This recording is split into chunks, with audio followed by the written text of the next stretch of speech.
Good morning or good afternoon or good night. I don't know, wherever you are. Welcome. It's nice to have you here. My name is Marilyn Shannon, and this is the Breaking Free show.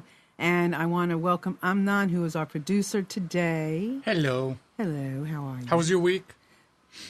You made me think for a second. You did. I forgot. Today's Monday. Okay. So it depends upon when your week gets really started.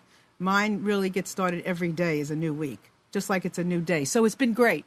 Good. And yours? How's yours? Mine's been fine. Just dandy. Just dandy.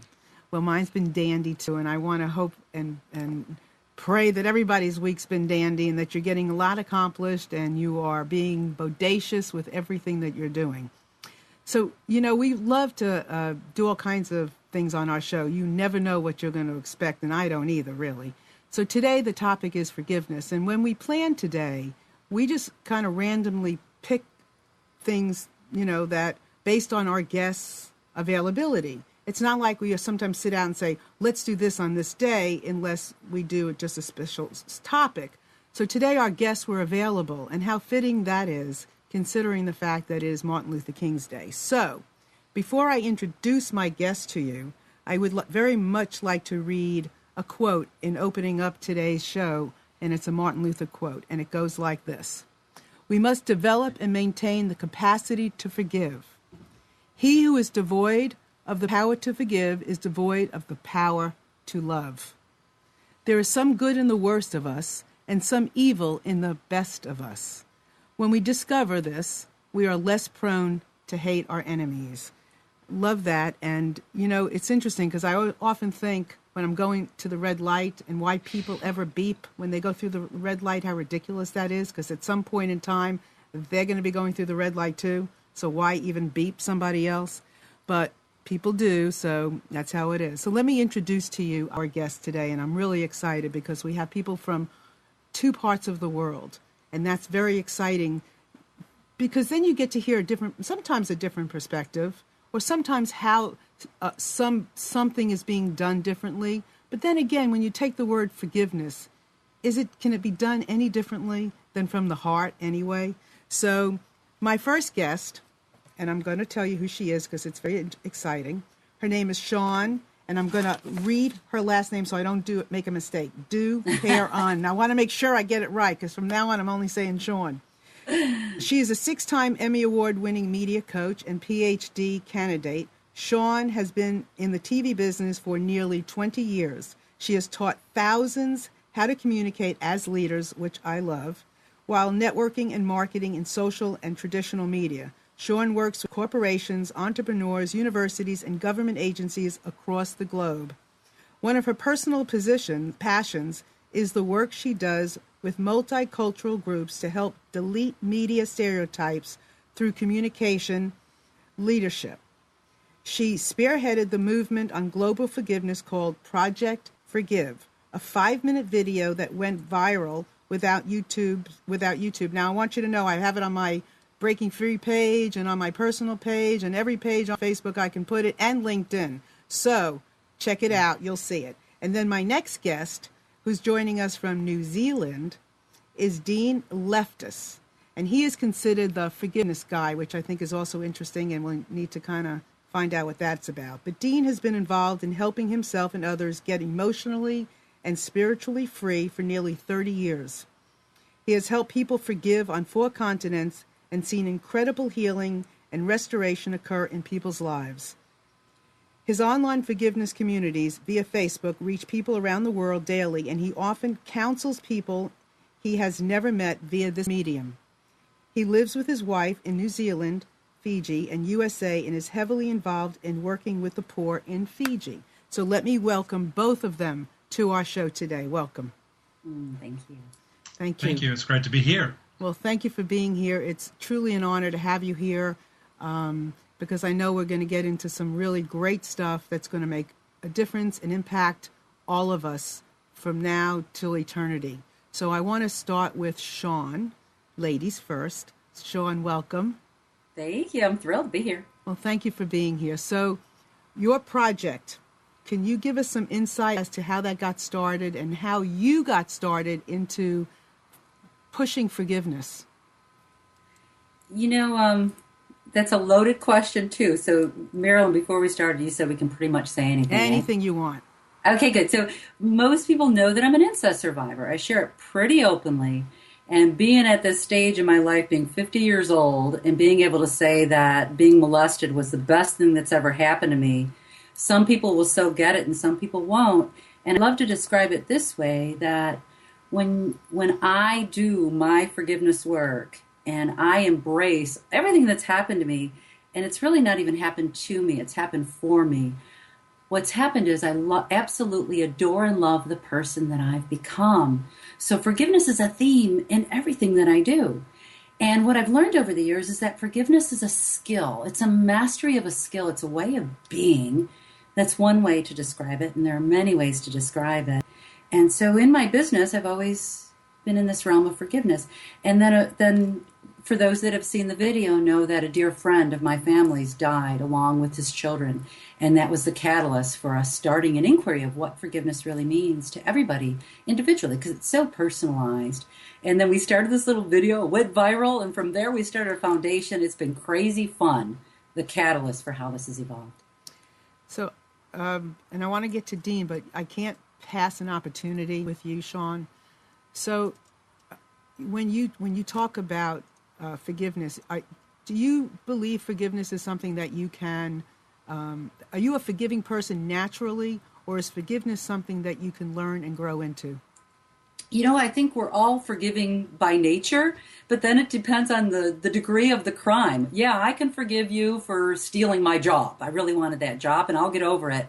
But can I forgive you for getting drugs to my daughter who committed an overdose? So it's in degrees, and I think we're challenged with different things that happen to us in life, and that we learn and grow different levels of forgiveness, which to me, forgiveness equals love. We're loving by nature, and we're simply remembering who we are and mastering it through the skill of forgiveness. That's one of my takes on it. It's a complicated topic. Sure it is. That's why we are here.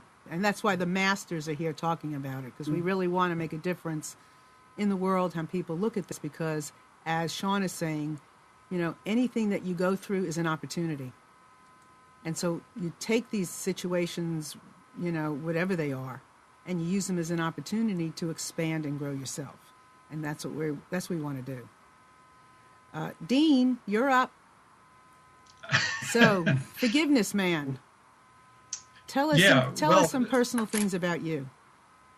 Some personal things about me. Yeah. Well, I guess I'm from New Zealand and spent a lot of time in Fiji now, working with the poor there, just trying to improve their lot as we can. But in terms of the whole forgiveness thing, I guess my journey's been one of understanding the need, firstly, to forgive myself. Sean talked about the need to forgive other people when they wound you, but in my life I've had to learn to sort of take responsibility for forgiveness, if you like. And when I've screwed up, you know, something you won't know about me, I had my 18th birthday in jail, and that was sort of a culmination of becoming a bit of a rebel in my teens and being told I was a rebel, and I had to reach a point where I was able to forgive myself for screwing up and realizing that that wasn't who I was. You know, I wasn't a screw up. I was a person of value and had to learn to separate those things.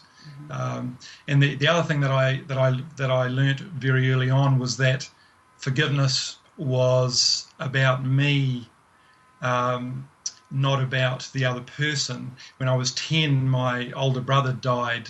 He contracted bacterial meningitis and died very unexpectedly. And I blamed him for dying for years. And it wasn't until I was able to forgive him for dying that I started to get healing from the grief of his loss. And at the time it was quite strange because it's like, well, he's dead, you know, but it was me who needed the healing from forgiveness. It didn't matter the fact that he wasn't alive anymore. And in my work now, I find so often people will say, well, I'd love to forgive this person, but I have to go and find them, or I've tried to reconcile the relationship and they won't. And so I spend a lot of time explaining to them, well, forgiveness is about you getting free. The other person's response is almost irrelevant. You're the one who'll get healed if you move in that spirit. Well said. So there you go. There's two things you didn't know. Yeah, right. Well said. And just like Sean said, her theme, and I gather a theme of yours as well, is forgiveness, and mine is freedom. In everything I do, I am, want to encourage people to experience their personal freedoms. So some of what you said, I wanted to start with you, Dean, and so when you talk about people freeing themselves, forgiving themselves, what, in your estimation, I mean, you were 18 years old, you're in jail, then you have the situation with your brother. Tell us how you begin that process of forgiving yourself. How do you do that? Sure. Well, I guess the first thing is to actually understand as I've said already, that the reason to forgive at all is so that you can be, I would say, spiritually clean and emotionally clean. So you're not carrying around all of this baggage. And whether that baggage is self-imposed and that you think you're a bad person, or whether it's another person, or in many cases even God as you find him often gets blamed for lots of things. The first thing is to understand that if I harbor unforgiveness, if I hold a grudge, whether it's against myself or another person, I'm heading down a slope that will lead from hurt into bitterness, and then often leads into mental and physical illness. So step one is to acknowledge the fact that I'm hanging on to some baggage, and I have to find a way to let go of it. The specific journey for people is going to be different.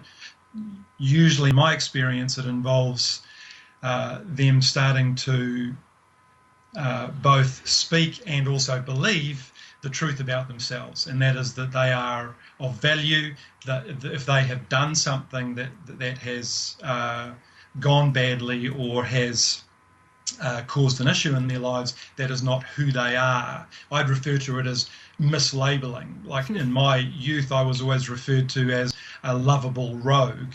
And so that was an identity, that I had, and I had to let go of that and recognize that actually I was a child of God. Some of my behavior caused people to think I was a lovable rogue, and so I was able to forgive myself as I understood that some of the things that I had done were not who I am. Right, if that makes sense. Right. Yes, it does. And so remember, listening to what he's saying, so it doesn't matter where you are to do this. And it really doesn't even matter when you do it, as long as you do it. So it doesn't matter whether the person is here or not here, or when you do it, as long as you access it. So now I want to ask Sean, so in forgiveness, in your estimation, how does an individual start that process? And if there's some things that you want to add to it, you go right ahead. Sure. So, we've interviewed thousands of experts across the globe doing this documentary. And consistently what we see is that we go through stages, depending on the level of the perpetration that came against you. So there is initially shock, there's anger, there's grief, there's acceptance, and then finally there's this place of forgiveness. You could meander through those 5, go back and forth, feel really good and accept it, and then 2 days later you're angry again. Like, let's say you lost your job, and at first you're so angry, you're shocked, then you're so angry at your boss, then you feel grief, and then you get a job interview the next day, and you're like, rock and roll. Some doors open and some doors close, and now I got this new job opportunity. You go on the interview, you don't get that one, and then you spiral back into the anger again, which is very common and typical. So there's these stages that everyone goes through, and they're not these static, linear experiences. And what I see over and over and over again, when you block emotions, when you block these emotions, that's what keeps you stagnant and not forgiving. And sometimes one of the things that I suggest to do, and I do it myself, if it's a toughie, if it's a real toughie, like maybe it's my mother-in-law who just drives me frickin' nuts, And it might simply be, can I forgive myself for not forgiving myself that she drives me nuts? And sometimes it's that first stage of even giving yourself permission to be angry. Because one of the things we learned doing the documentary is that we interviewed a bunch of 4-year-olds about forgiveness. It was pretty cool. And then I also asked them about anger. What is anger? And all of them, hands down, said anger was bad. And I thought, that's so interesting, because anger is just an emotion, and it's actually a critical component to forgiveness, to be able to allow yourself to be angry, to move through it. And that's what I see over and over again from interviewing people, from speaking a lot. Those are the few things that I see in a nutshell to round it out for you. That's perfect. As you were sharing that, Sean, I was thinking to myself, the opportunity to forgive, to give yourself the permission to forgive, because sometimes, we'll look at certain things in a control, wanting to control and not wanting to give up the anger, because if we give up the anger, we give up what happened to us. And that's not necessarily the case. And how you handle anger is also interesting. It doesn't, even forgiveness, I think sometimes you can still, maybe you are a little angry at somebody. It doesn't mean you can't forgive them for where they were or what they did or how that went down. So yeah. I think that's right. Would you say that? Yeah, and look at Mothers Against Drunk Drivers. If they hadn't gotten angry for 10 years, they wouldn't have changed global laws on drinking and driving. Right. So what they did was phenomenal. We just have a tendency to shy away from anger because we think anger is bad. It's not Christian-like to be angry. And that's just not the case. If you think about it this way, like if someone laughs, that's a good thing to laugh. You're giggling. Now, if someone giggled all day long, we might think there's something wrong with their noggin. Is noggin a word you use in New Zealanding? It sure is.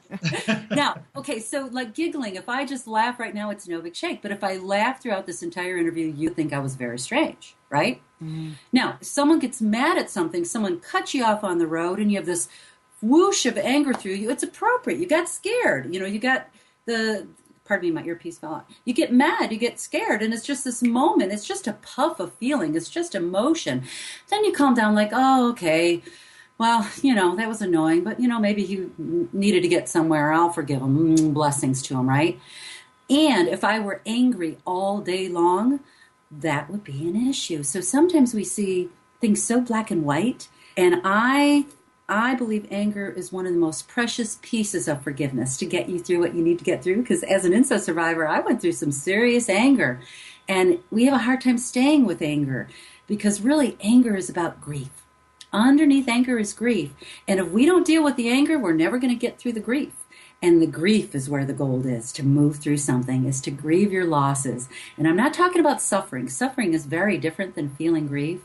It's the actual capacity to feel your grief, to be able to get to the stage of acceptance. And like I said, it's an ebb and flow that happens. And anger is such an important part to this. Absolutely. And everybody's going to do it at their own pace. And Absolutely. And I think that's also important, is not to take on what somebody else says that you should already have been done. You have to do it at your own pace. When the light turns on for whatever stage turns on, you just take it as you come, because everybody's different. Everybody's opportunity for growth is different throughout all these stages that we're talking about.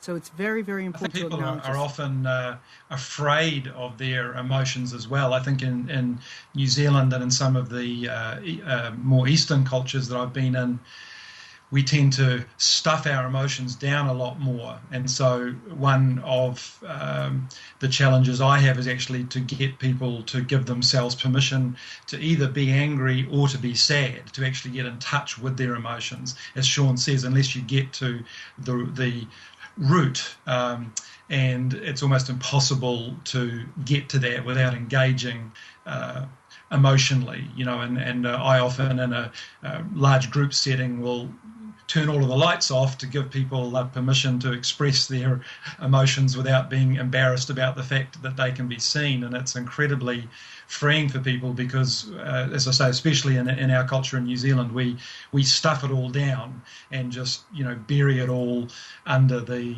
surface. And even though forgiveness is a choice, unless you get in touch with what's going on underneath, you'll never get any healing. You'll just get some cognitive behavioural change, but you'll never get healed. Mm. And that's a good point, because I would imagine that from one end of the world to the other and from different cultures, it is quite different in the approach and how we handle emotion in general. So I think that's a really good point. And what you said before, Dean, about talking, that's another very important way of getting up the emotion, is having the freedom to talk, the freedom to share an experience, a fear with someone, so that you can, that for somebody could be one of the first stages in acknowledging and getting it up, is the freedom to share with a best friend, a mother, a sister, a father, whoever you can find to share your heart with, that you know will take care of it. And that's real important. Yes, and even something like Project Forgive, I had no idea that Sean and I were going to be on together, but I've read countless of the stories, because I'm often just looking at what's going on the net in that area. And even just being able to read about somebody else's pain and angst and journey is incredibly empowering for people to think, well, maybe I could talk about it as well. You know, I find, I forget who coined the phrase, but I use it a lot, that you're only as sick as your secret. And I think often we stuff everything down and we, hide it. And when we can actually tell somebody, even if it's in a blog, can be incredibly releasing and help people to start to engage themselves emotionally, which is a critical path to healing. Sean, and I think it's a cultural phenomenon that's going on too, because I'm so with you, Dean. The stuffing of feelings is an important piece.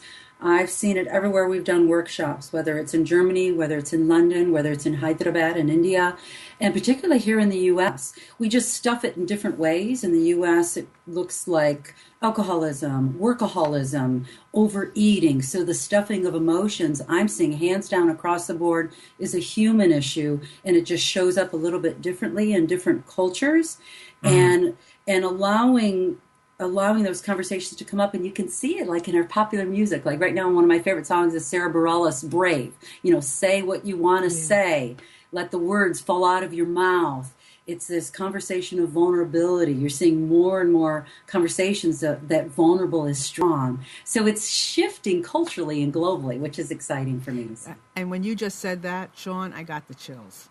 Yeah. Because I see it too, and I'm so glad that it's on so many dimensions. It's in movies, TV shows. I even love when I hear news broadcasters saying something that is so beyond what my history tells me about the news journalism. When they start talking like you.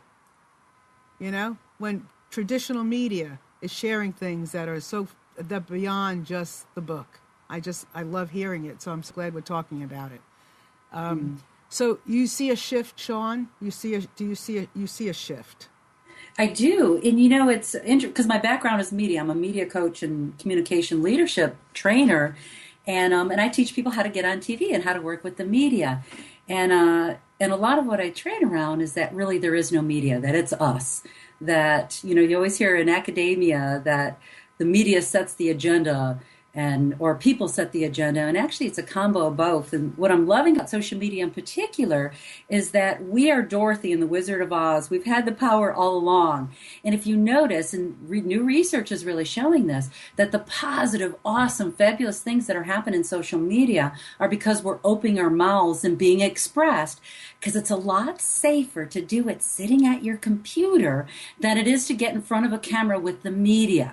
So traditional media is following suit what's going on in social media, because the basic canons of traditional media is we want to share what's going on authentically in the world.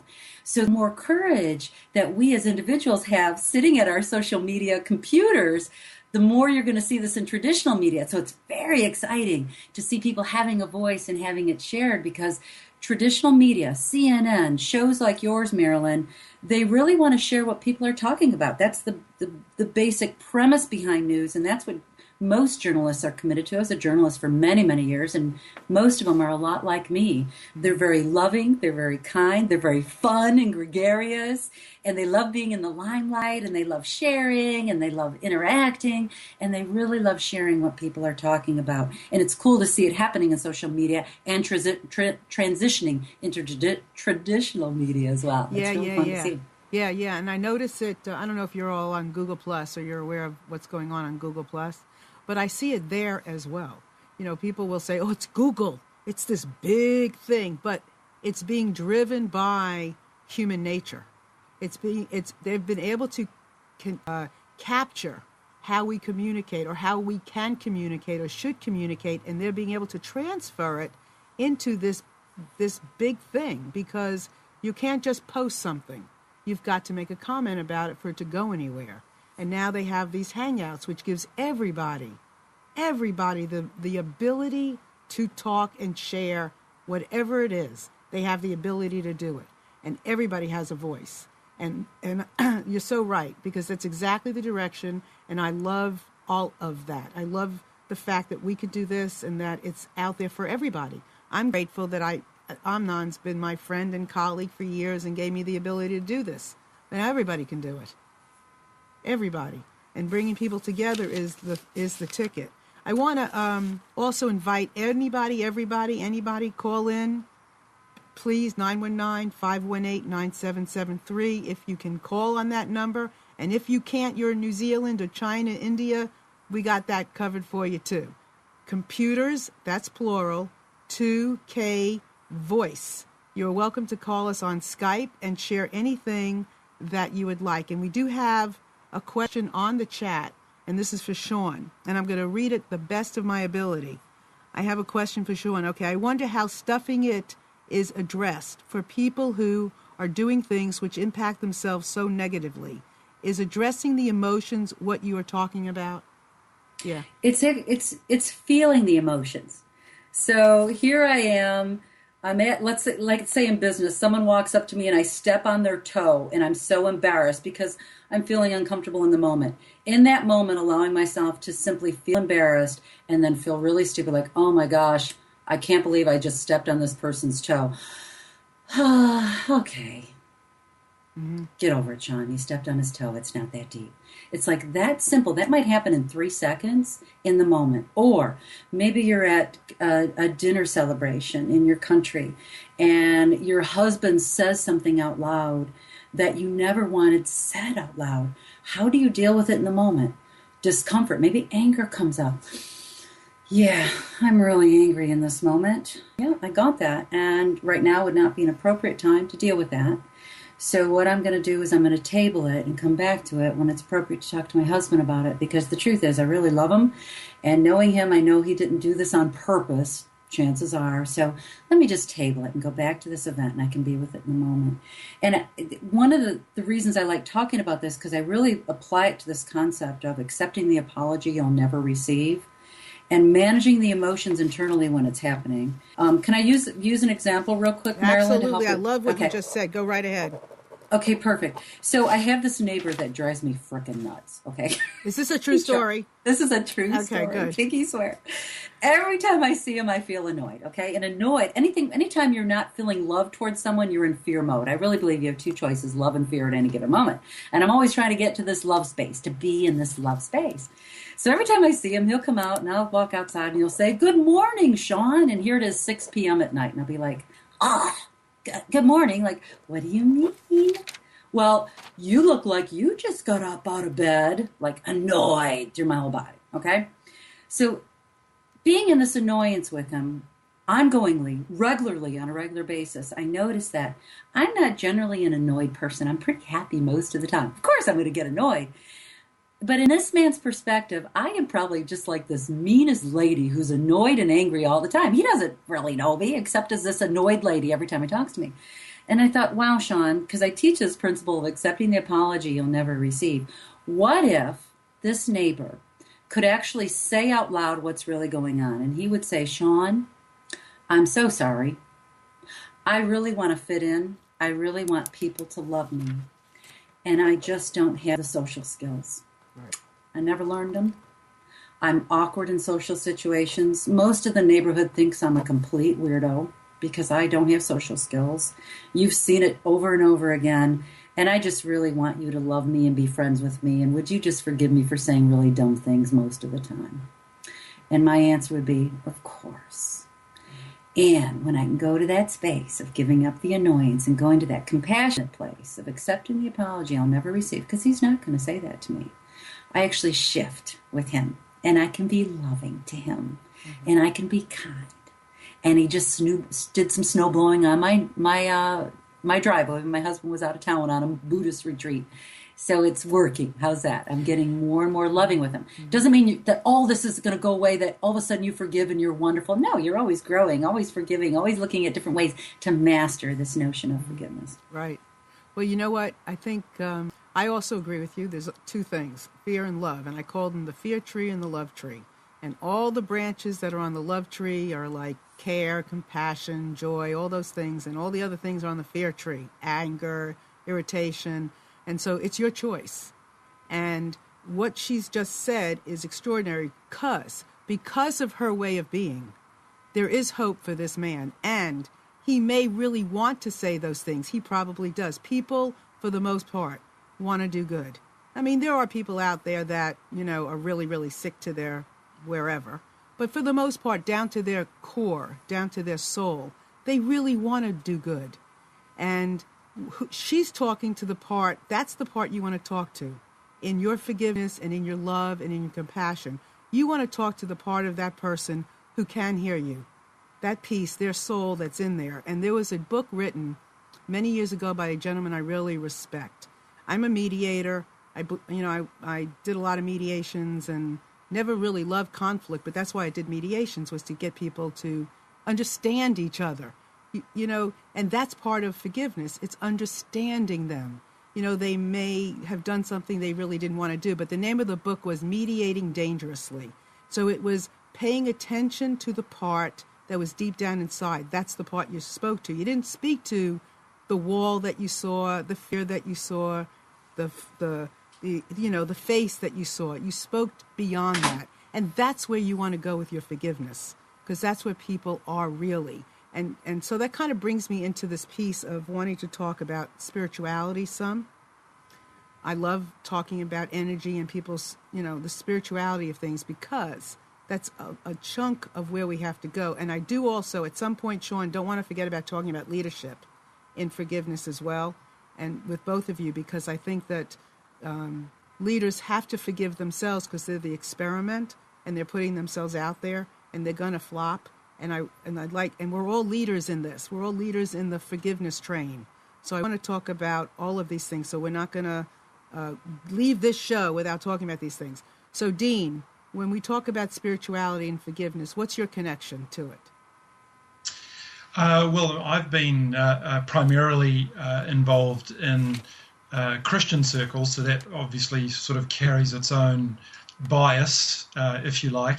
And Jesus, spoke a lot about forgiveness. And but having said that, in Fiji and in places in the East where I've worked a lot in Hindu and Muslim cultures, I find the problem to be universal.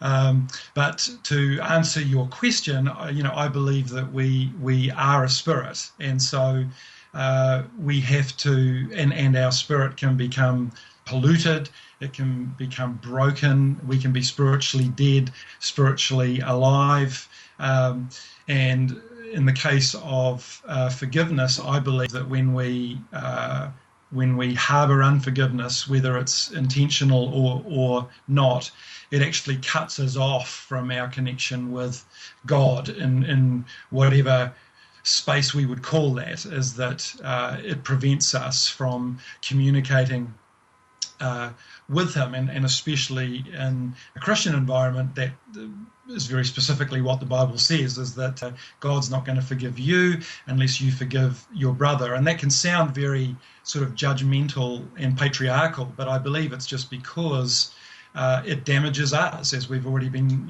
talking about for this time already, is that we're the ones who get hurt when we don't forgive. So I think it's impossible to separate being emotionally well from being spiritually well. And we may technically think that those are slightly different things, in that I would say we have a spirit and a soul, and our emotions tend to reside in our soul. But the end result is the same. We damage the very core of our being when we can't get to a place of rest and to a place of peace. And that's impossible without being able to forgive. Absolutely. And just while I'm on that subject, as I said earlier, one of the things I do a great deal is getting people to a place of being able to forgive God. And that's and I'm not necessarily talking about the Judeo-Christian God, but God as you find him. You know, who do you blame when your daughter dies in a car accident? Who do you blame when you or somebody that you love's been raped or murdered, and those sorts of things? And I've worked with many people in that space. And if they believe in a higher power, often the biggest struggle of their lives is being able to forgive that higher power for not protecting them or changing the circumstances. And that's quite a journey, but it's an absolutely critical one. Yep. Well, it reminds me of the book, Why Do Bad Things Happen to Good People? I mean, can't think of a better title than that. So thank you for that, Dean. Sean, what are your thoughts about I just love what Dean said. Yes. And, you know, from our foundation standpoint, we are non-religious, we are non-partisan. So I'm getting pretty darn good at like pulling out my own beliefs around spirituality. And so I always go back to the spirituality of kindness. And even when we were talking about my neighbor, you know, like making a difference for him because I'm accepting the apology that I didn't receive. And actually, what if in this conversation, my neighbor was the one teaching me the lesson? Yes. So many times things happen to us and it has nothing to do whatsoever with the other person, because I really cemented and went to another level of spiritual maturity in noticing and how I was being with others. And that when I'm annoyed with someone, that I can come across as that angry, mean, I call them mean mom face, you know, and getting more and more aware, because whether you believe in Allah, God, Buddha, Jesus, goddesses, whatever your belief system is, I really see that there's this thread of kindness, there's this thread of love, and it's really about remembering who we are, that our Creator, if you believe in a Creator, actually made us this way. To me, it's a remembering of who you are, and who we are, darn right, period, bottom line, is love. Yep. It's just, that's what it is, bottom line. And I think things happen for us so we can grow up. You know, things aren't happening to us. I really, really have seen this over and over again. Things happen for us, and we're really here to fall in love. You know, like working a lot in the diversity realm, seeing hate crimes or issues between black and white folks, particularly here in the U.S. or in South Africa. That, you know what, if we weren't learning how to love each other and accept each other and collaborate and see each other's beautiful souls, what else would we do? Like, truly. It would be great if there was never any war, if we never disagreed. And maybe part of the plan, and I don't know this, and I'm not saying it to be controversial, maybe part of the plan is to get together and collaborate on immigration issues. Maybe it's to get together and figure out, can you love someone even though you're morally opposed to gay rights? Maybe that your journey is to actually respect someone, because respect is a type of love. You don't have to agree with them. Who cares if you agree? And can you be respectful and honoring of someone else's choices? And I've mentioned earlier that I have a gay child. And I'm not a gay rights activist. I'm a people activist. My mother is a deeply born-again Christian, and she truly, deeply believes that gay marriage is not an option and that it's a violation against God. Whether I believe that or agree with her or not, I so deeply, deeply honor her beliefs. They're so important to her. They're her experience. It's her journey. And I love that I can be at this place in my life that I don't have that kind of judgment about that. I remember, 10, 15 years ago, I'm like, come on, you got a gay grandchild. Get over it. It's not like that anymore. I so honor and respect her for what she believes. We all are honored for our beliefs. And it's so personal. Yeah, it is. And I appreciate what you're both saying, because if I know you're all listening to this as I am, with both my ears glued, and you realize that it's a journey, and to forgive wherever you are in the journey, so that you're allowed to so you allow yourself the opportunity to keep on going, because you're going to have things along the way, and everything that you have along the way is part of that lesson on that journey. There are no mistakes, only a lesson. And the more we share our personal lessons, I love to, share my yuck, because my yuck might help somebody else get through their yuck. We have a phone call, so I want to welcome him. Hello. Hi there. And who is this? Hi, Marilyn. It's Andy. Andy, how are you? Very well, thanks. Yeah, how are you? I'm good, thank you. So Andy interviewed you, Sean, in the UK. Andy from Southampton. I thought I'd jump in and say hello, just because I've been speaking with Marilyn and I heard you were on today. So. Oh, how beautiful! It's nice to hear your voice, love. We did a beautiful event and a great workshop in London and Southampton. So what did you do there, Sean? We did a workshop on the sacredness of forgiveness. And what does that internal journey, what might it look like? And it was a lovely, lovely event. And it was a fundraiser for the foundation and to finish the movie. Terrific. It was a great event. Great. And Andy, you interviewed Sean for this event? Yeah, I interviewed Sean about her work as well, and it's a real pleasure to. I mean, I was listening in before I connected with you guys earlier, and it's great to hear some of the stories and some of the things that people go through in order to undergo this process of forgiveness. Yeah, it's interesting. So.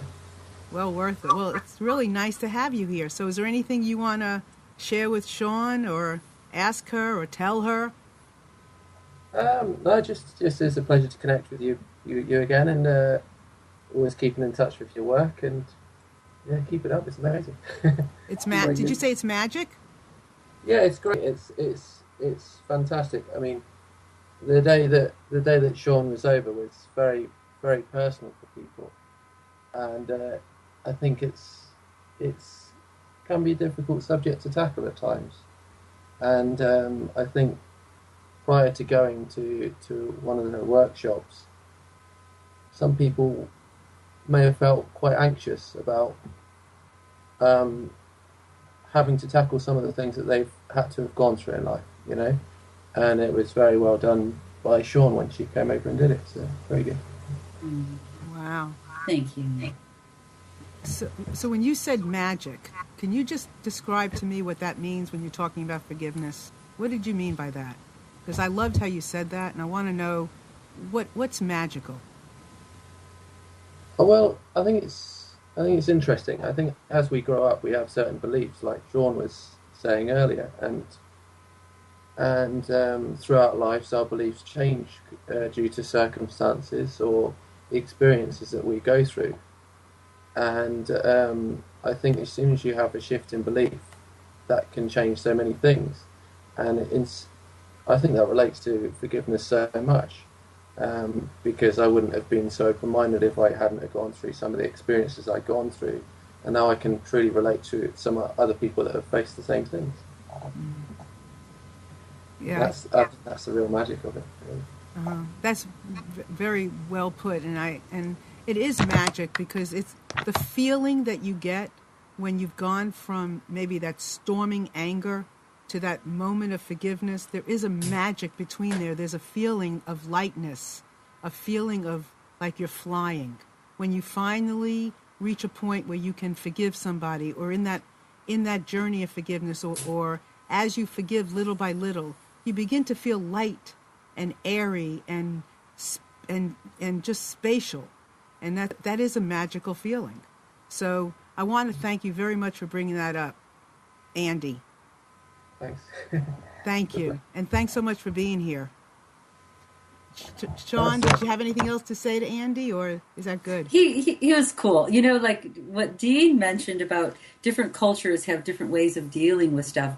And that event in Southampton was pretty raw from a Great Britain standpoint. It was very vulnerable. There was lots of tears. There was a lot of sharing. And I think what Andy was really meaning is that there was this really safe space to share with no judgment, to share and speak up, like Dean, how you talked about New Zealand as well. Like, it's to have those emotions and actually express them, because I would assert possibly that Great Britain is very similar to you in your British background and history about what's appropriate to share and not, because culture is we just generate those conversations, right? And I think the magic he was talking about was the vulnerability, the ability to share without judgment and just a safe space. Perfect. He's great people too. Great. Well, thank you. And I appreciate Andy for coming on. Andy and I have been chatting on and off a bit and when he asked me what kind of shows I was doing, and I happened to mention this one, he said, I know her. So how perfect is that he had the opportunity to come on and just share a bit of his experience. So I want to thank him for that.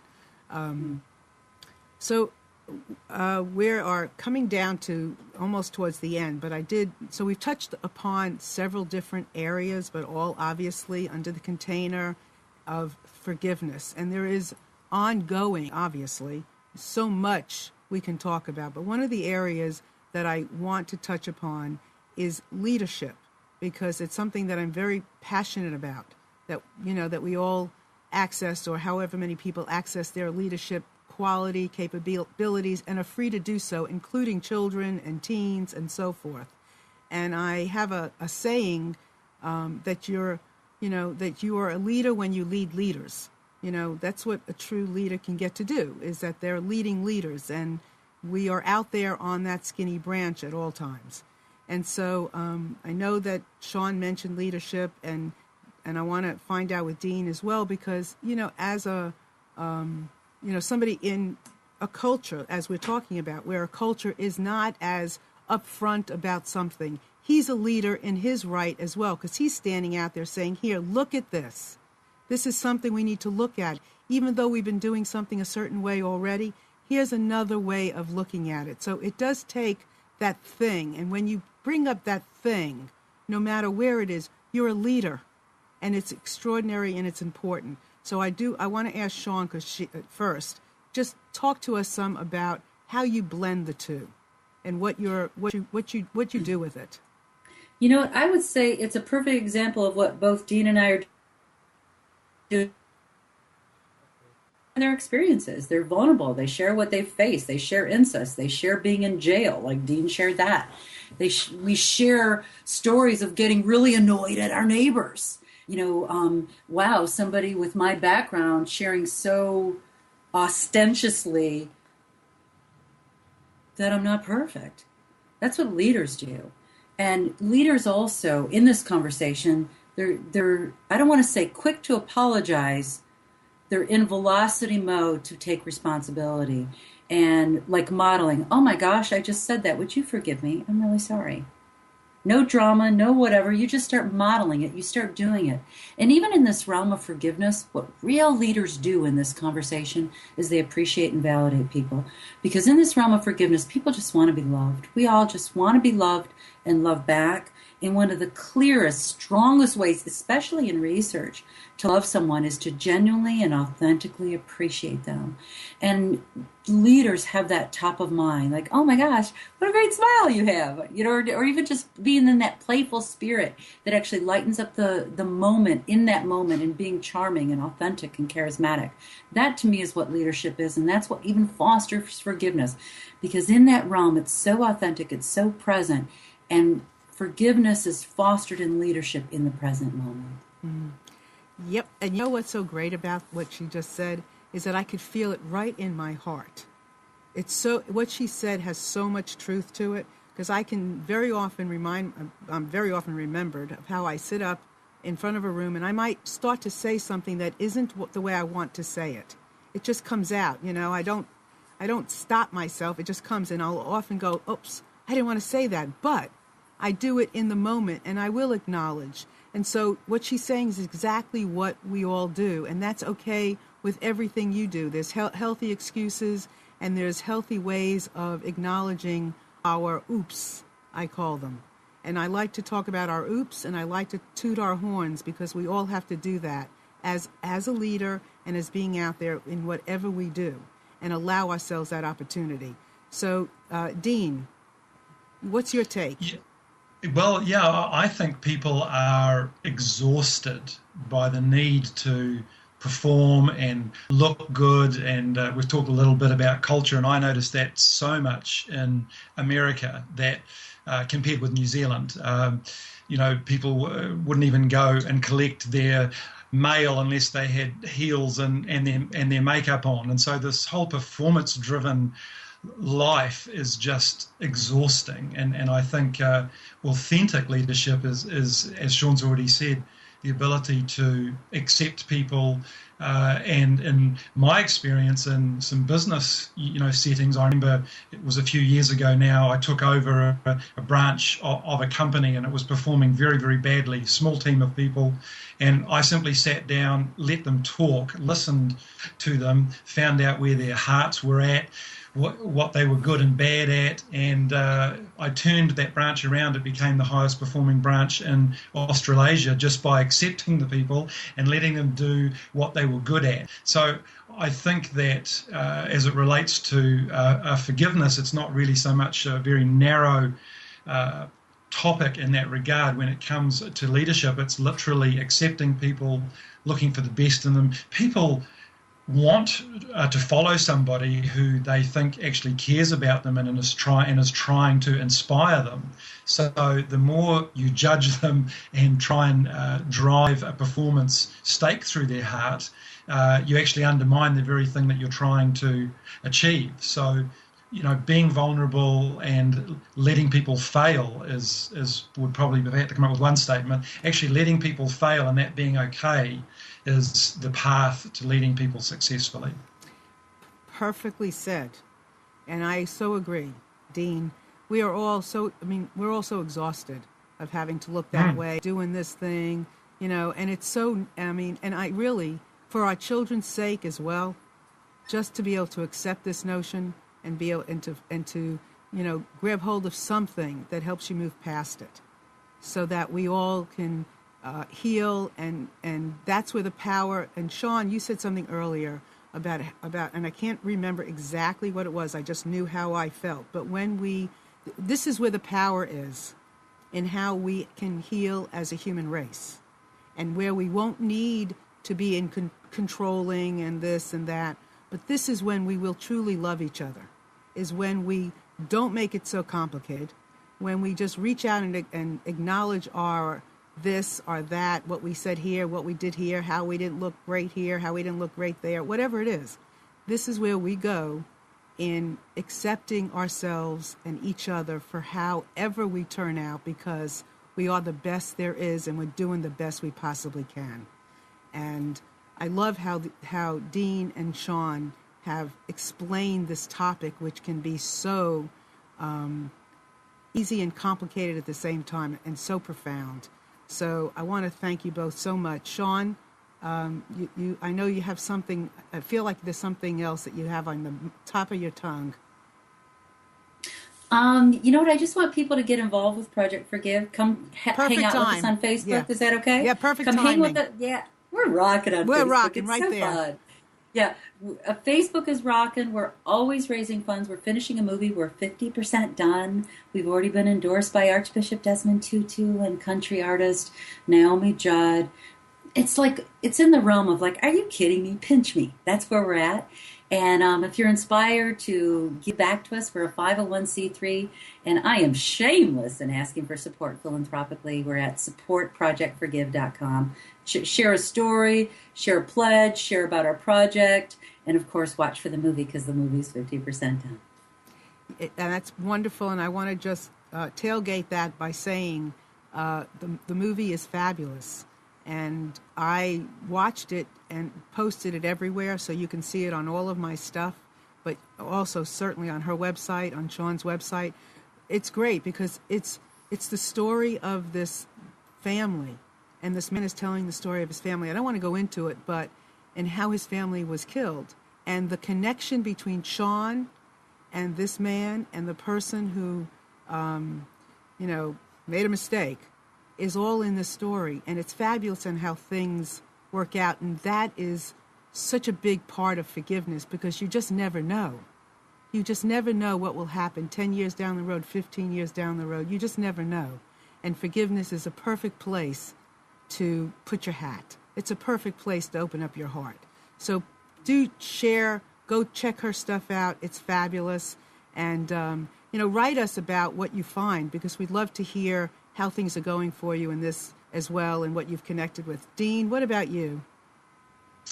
Well, I'm shameless about the importance of forgiveness.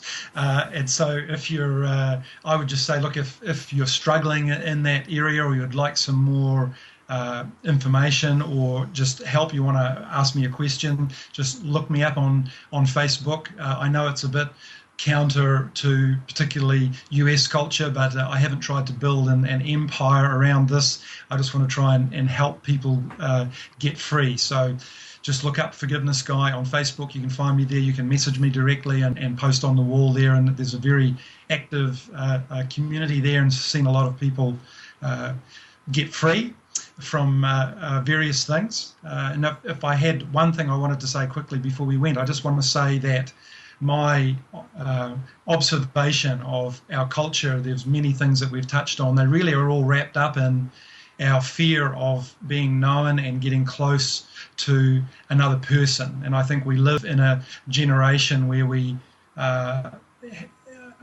becoming orphans, and we are afraid of each other. And the path to really living this life of love and seeing, human culture come closer together is to be willing to push past those boundaries. And in America, I know it's hard. I found in America, even in churches, people are not friendly.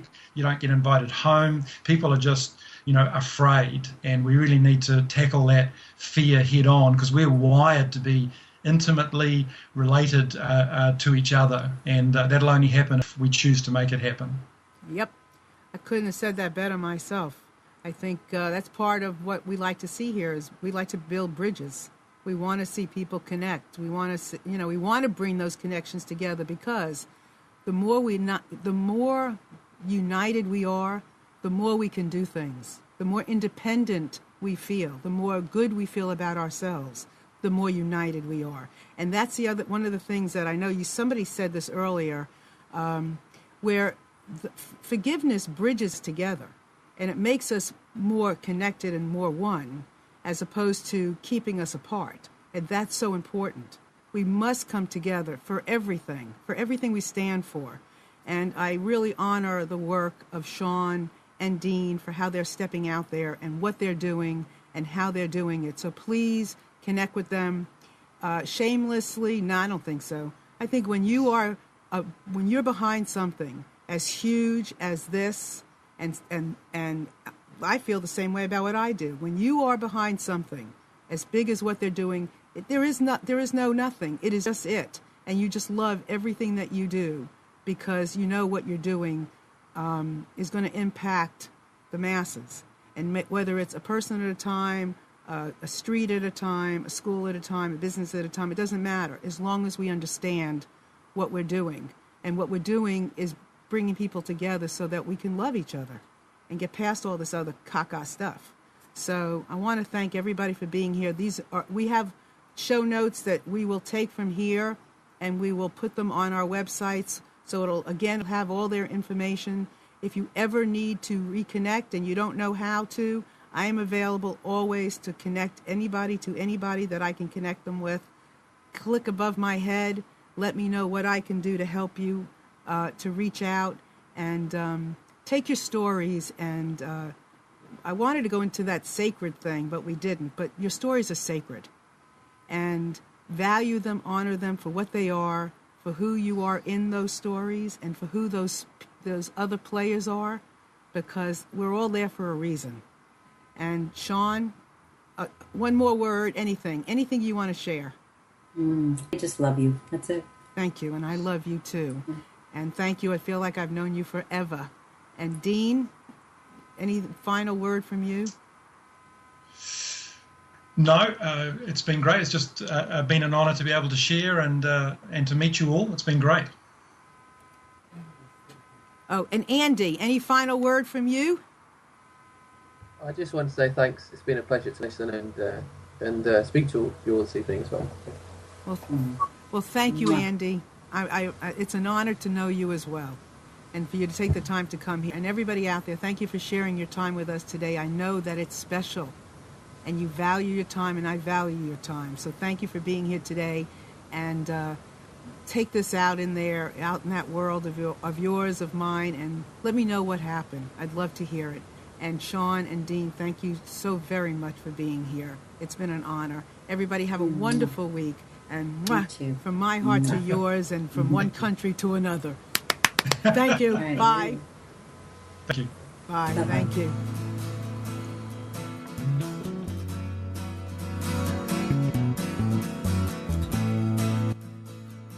You are tuned to the Nissan Communications Network. Our weekly lineup of call-in programs includes Computers 2K Now with Amnon Nissan, Health In with Debbie Bruck, Breaking Free with Marilyn Shannon, Lessons of Vietnam with NCVVI members, Reawaken Your Brilliance with Julie Seibert, and if you tuned in too late, you can always watch each program in its entirety or download an MP3 audio file of it at www.nissancommunications.com.